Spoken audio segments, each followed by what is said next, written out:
The razor-sharp political race was underscored this week as RNZ made its push into the province of polling. You've effectively got a split down the middle. I don't care about polls. The polls are chaff. People are the polls. Kia ora, I'm Craig McCulloch. Welcome to Focus on Politics.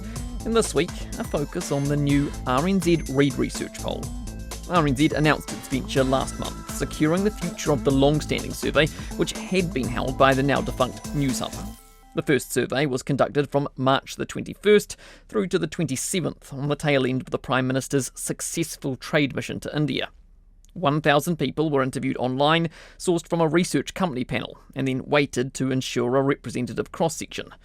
The results landed on Tuesday morning, unveiled on Morning Report by RNZ's political editor, Joe Moyer. Right, so what we've got is National is on 32.9% support, with Labour ever so closely behind on 32.3%. The Greens have come in on 10%. We've got ACT on 9.4% and New Zealand First on 7.2%.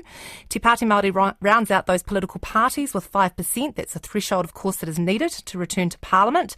And just to note that those undecided or non-voters made up 6.1% of those polled. So, in terms of the House, how does that translate into seats? So, on the centre-right, you've got National. They've got 41 seats. ACT has got 12 and New Zealand First 9. That's a total of 62 seats. Of course, 61, that magic number to form a government. So, on these poll results, the coalition would get there and get back into government if an election was held today. Centre-left bloc, Labour has 40 seats, the Greens 12 and Te Pāti Māori 6. 58 seats, not enough to form a government. The results were the first in a public poll since early February to show the coalition parties back in the driving seat. But at a high level, they painted a similar picture, that of an incredibly close contest.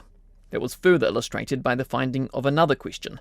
Asked about the country's prospects, 43.5% of respondents said New Zealand was headed in the right direction under the current government, while 40.6% said the wrong direction. A country split. Now, if we go back to the last time Reid Research did a poll, that was at the election, right?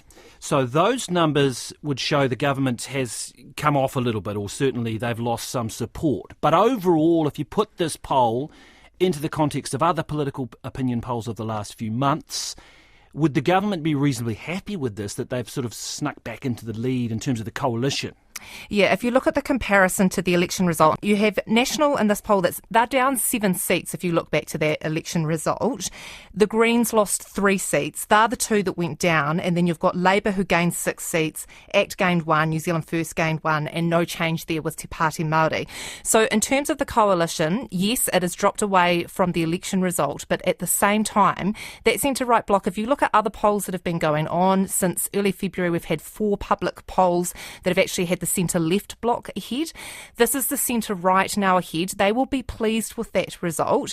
They have had a lot going on. They've had a lot of headlines to deal with, a lot of them because of the coalition partners too. So National in particular, I think, will look at this result and be quite happy with it. My understanding is that it's in line with their own polling, and it's also in line with what Labour is polling as well in terms of both parties and their internal polling. It's all sitting in that margin of error stuff though. We're talking 3.1% plus or minus is the margin of error. These numbers, when you look at both the direction of travel the country is headed in and whether people think it's in the right or the wrong direction, and the party numbers as a whole, they are very, very close. The electoral landscape is razor sharp at the moment, and it is just all sitting really, really tight there. You've effectively got a split down the middle. Your centre-left bloc, your centre-right bloc, your centre-left saying we're headed in the wrong direction, and your centre-right saying we're headed in the right. The poll and its results may have been new, but the response from politicians was anything but. I don't care about polls. The polls are chaff, and we're going to show you what chaff they are as the months go ahead. Look, I think to a large extent people are voting on the economy, which remains tough. We're actually a bit further ahead than I'd perhaps expected to be. While this is one poll, we've, as Te Pāti Māori, have trended up and stable. People are the polls. As well as the big picture, the RNZ-Reid Research Poll also looked closer at the party leaders and their personal approval ratings. There, the Prime Minister Christopher Luxon has much room for improvement, with a net result of negative 3.9%. 42% of voters said he was performing very or fairly poorly, compared to 38.1% who said very or fairly well. Chris Hipkins fared better with a net result of positive 12.3%. 41.9% considered he'd performed well, 29.6% said poorly. I'm encouraged by that because as leader of the opposition, I am conscious of the fact that most of the media coverage of me at the moment will be me criticising the government. And so you'd expect to see positive sentiment towards me take a bit of a hit as a result of that. The fact that I'm still getting reasonably strong positive numbers is very encouraging. And I think a lot of it comes down to the fact that I try to be pretty straightforward in the answers that I give to questions. I try to be pretty upfront with people, and I think people don't get that feeling from the Prime Minister. They feel like he's waffling with corporate speak, avoiding answering questions and not taking responsibility for the actions of his own government. Voters were also asked, as is usual, to name their preferred Prime Minister. 21.9% said Christopher Luxon, while 20.9% said Chris Hipkins. While Christopher Luxon is ahead it's a disappointing result for a sitting PM.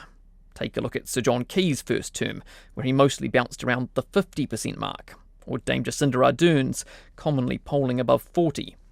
Christopher Luxon could only dream of those heights. The people of New Zealand elected us in 2023. The next election is in 2026, and all that matters is that we deliver for them, and they'll make a decision whether we're doing a good job or otherwise, and whether they're better off under our government or not. His persistently poor personal ratings have driven some of that speculation around his leadership and whether he could be rolled. Cue the appearance of another Chris in the preferred PM stakes, Chris Bishop, popping up for the first time, registering 1%.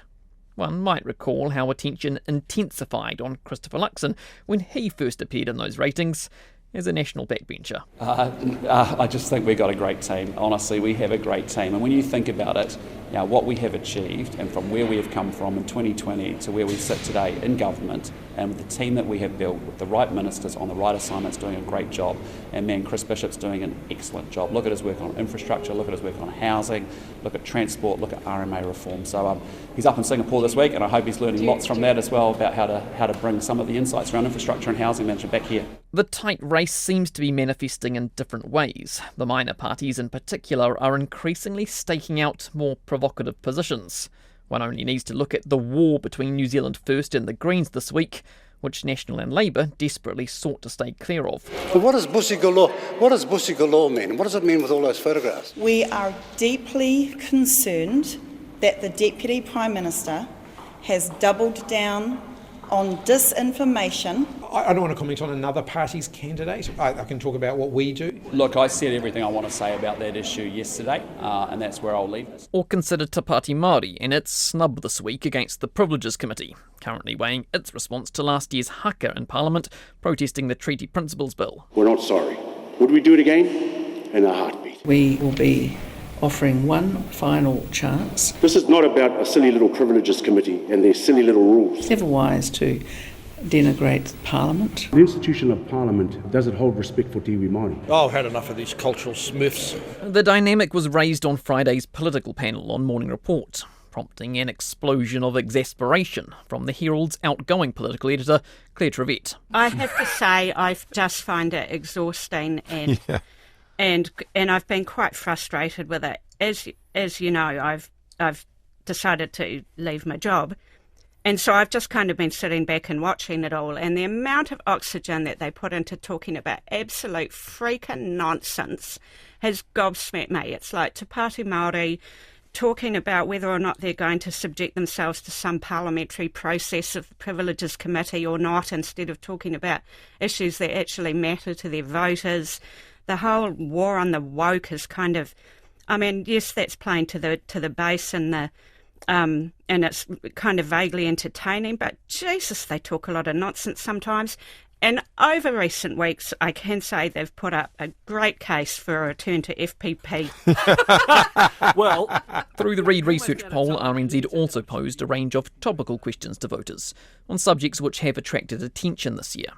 The year's school lunch fiasco, for example, has proven a persistent distraction for the coalition and likely a drag on support, with near everyone agreeing its relaunch could have gone better. I think it's very ridiculous to myself personally, but that guy got burnt. How did that happen? The quality of the food is disgusting. Wouldn't say it's edible. I think it's a bit of a shit show. It looks like a freaking fiasco. It stinks. It absolutely stinks. To be fair, the coalition itself has acknowledged issues and has committed to fixing them. But the Prime Minister last month struck a more truculent tone, tossing the responsibility right back on parents. If you don't like the food, ultimately, you can make a Marmite sandwich and put an apple in a lunch bag. That's quite possible. It's how we all went to school with our own lunches in the day. Given the remark, the poll asked voters who they thought should be most responsible for providing school lunches. And the majority, 61.5%, said parents. 32.4% said the government via a school lunch program. Perhaps an explanation for the Prime Minister's positioning. When I went to school, it was on our parents. We had peanut butter, we had Marmite, and we were happy to have 3 sandwiches each every day. If you have children, you should be providing for them. It's a standard part of parenting. When I was raising my children, I thought it was. I think it's a balancing act. Today's society, it should be something that the government should be picking up. As well, the poll asked about defence spending, another recurrent question this year, as the coalition promises a boost in its forthcoming defence capability plan. Bring back RNZ's political editor, Jo Moyer. The question that we put to these respondents was, as a country, should New Zealand be increasing its spending on defence? The results from that were 50.3% saying yes, so just over that halfway mark, 31.9% answered no, and 17.8% said that they didn't know. Now, the driver behind this question and the context here, of course, is around the fact that we are so close to this defence capability plan coming out. It has been delayed quite a few times. Now, part of the reason for that could be because, of course, what has been going on in the US and us trying to get some understanding around what expectations might be on us from the United States and other countries in Europe, etc. as well.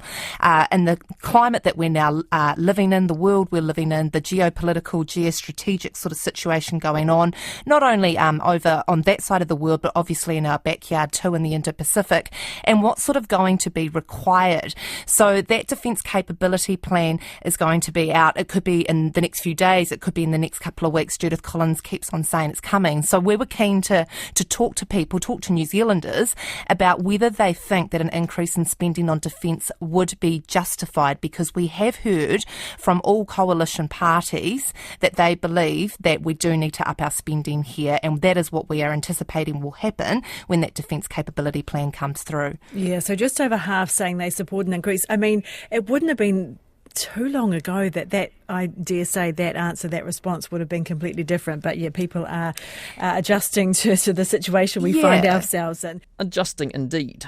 It was a sentiment expressed by the British comic and broadcaster Stephen Fry on the BBC earlier this year. The world is upside down, and yes, as an old lefty who's always thought that spending on defence was criminal and terrible in a world where poverty and famine and everything run riot, it's strange to change one's views, but that's what you have to do when the world changes. You can't stay the same necessarily. Certainly the view of some politicians at Parliament. The public is fully aware that we do not live in a benign strategic environment, and it's time that New Zealand stepped up. Pacifism is a very romantic and wonderful ideal, but also a brutal way to get caught out, as many people in the long lens of human history have discovered. We have to recognise the fact that we're living in a very volatile world now, and we do need to focus on the type of capability we need our defence force to have. An increase in defence spending is justified. The real question is spending on what? On that, we wait for that much-promised, much-delayed defence capability plan. Coming soon. Given the global volatility and the shifting power dynamics, the poll as well asked voters how they regard the United States and China. Voters looked at the US more favourably, but on both counts the majority of voters considered them neither friend nor foe, but neutral. If you think about the climate that we're operating in here, I think it's probably not that surprising that neutral has come out the highest there. Certainly, again, when I spoke to political leaders, many thought that would probably be the case. There is a question to be asked, I guess, about whether personalities come into play in this, and whether because of the sort of, the politics that you're seeing with Donald Trump and the new administration in the US, whether New Zealanders view the relationship with the US differently because of the president. Now, Judith Collins did sort of somewhat reference that when we were talking to her yesterday about this, and sort of made that point that, yes, often there are, quote, often there are personalities involved. And she talked about the fact that, most people, however, realise that presidents have a set time in the United States, for example, it's 4-year terms. unlike some other countries we work with, she said, where presidents seem to be there for life. Now, if you take the China situation, Xi Jinping's obviously been there for a number of years. So certainly, I think personalities play a part in how New Zealanders pursue these relationships, see these relationships with the likes of China and the US. Again, I'll just come back to the point, this sort of changing geopolitical world that we're living in, the competition and the sort of contesting that is going on in the Pacific at the moment, and what role China and the US are both playing in that, I think has probably definitely come into the factor here when you look at these results. We live in interesting times. Those were just some of the findings of the first RNZ-Reid Research Poll. The full report, along with more coverage and analysis, can be found on our website rnz.co.nz/poll. That was Focus on Politics. I'm Craig McCulloch. Thanks for joining me. Mā te wā.